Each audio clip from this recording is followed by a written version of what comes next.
छाता। ये देखो क्या है, सबसे बड़ा छाता।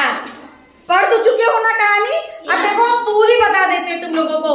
क्या हुआ था, एक दिन बारिश हो रही थी। कैसे हो रही थी, झमाझम बारिश छत पर और आंगन में छप छपाक। तो बारिश हो रही थी तो क्या हुआ, दादी की साड़ी और अम्मा की साड़ी, बिस्तर, सब कुछ जो है वो भीग गया और पूरे शहर में सर्दी हो गई, गीला हो गया पूरा शहर। सर्दी बारिश में हम लोग क्या करते हैं, छाता चाहिए होता है ना कहीं बाहर जाने के लिए। फिर क्या होता है, वो जो लड़का होता है उसका नाम क्या है, सलीम। सलीम जो है वो जाता है बाहर, अब छाता लेकर के जाता है और छाते में उसने किसको बुलाया, टिल्लू को। टिल्लू को छाते में बुला लिया। अब जब छाता छोटा पड़ गया, जब दो लोग छाते में आ जाएंगे तो छाता छोटा पड़ जाता है ना। फिर उसके बाद में एक दयाल चाचू मिले। कौन मिला, तो उन्होंने क्या दिया इन लोगों को, बड़ा छाता दिया। तो जब बड़ा छाता दिया तो सब लोग छाते के अंदर आ गए। कौन कौन अंदर आ गया, देखो बुक में, लता और मोनू।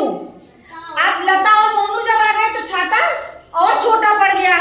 अब फिर दयाल चाचू से उन्होंने छाता मांगा तो दयाल चाचू ने फिर छाता लाके दिया।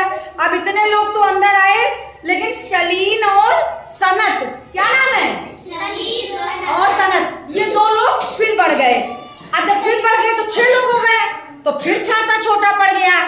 अब दयाल चाचू उससे भी बड़ा छाता लेकर के आए, तो अब छाते के अंदर और सारे लोग हो गए। लेकिन अब फिर कौन बढ़ गया, सोनू, हामिद और हरमीत, ये भी आ गए। अब छाता फिर से छोटा पड़ गया। फिर क्या हुआ, दयाल चाचू ने कहा सबसे बड़ा छाता तो हमने दे दिया है, अब इससे बड़ा छाता आता नहीं है। तो सलीम ने क्या कहा कि मैं दुनिया में जब बड़ा हो जाऊंगा तो ऐसा छाता बनाऊंगा जो पूरे शहर को ढक दे। कैसे, अब इसमें तो भाई इतने लोग आ रहे हैं, देखो 10 लोग इसमें है ना, 1 2 3 4 5 6 7 8 9 10 तो बनाया था ना आपने, 9 बनाया है।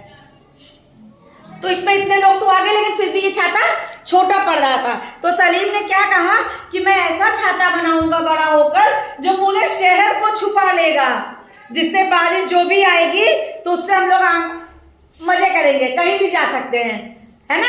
ठीक है ना, तो ऐसा छाता चाहिए तुम लोगों को। चलो शाबाश।